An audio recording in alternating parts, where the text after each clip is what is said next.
देखंतु माननीय प्रधानमंत्री जो डाकरा देइचंती चारि जिलार चारि राज्यर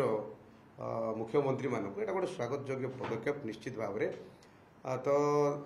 मु आशा करुच्ची आमर माननीय मुख्यमंत्री ओडिशार मुख्यमंत्री सी उपस्थित रहिबे मोर गोटे प्रस्ताव रहिबो माननीय मुख्यमंत्री को मोर अनुरोध जे मालकानगिरी जिला जदि पलाब्रमटा जदि संपूर्ण हुए पुणी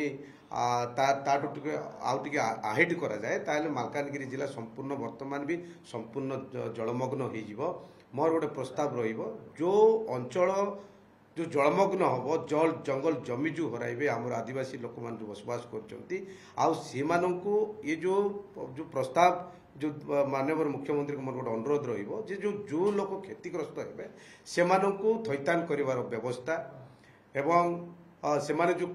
जो क्षतिपूरण केमती पाई पारिबे ए पक्षटा निश्चित भाव रखिबार आवश्यक अछि आउ आड़ीबंद करिवार आवश्यक अछि नचेत निश्चित भाव में मालकानगिरी जिला बा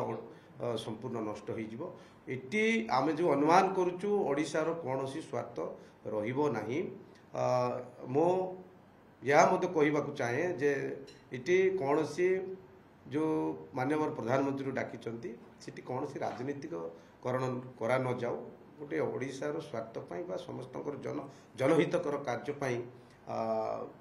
माने प्रस्तावटा गृहीत हो या मते आम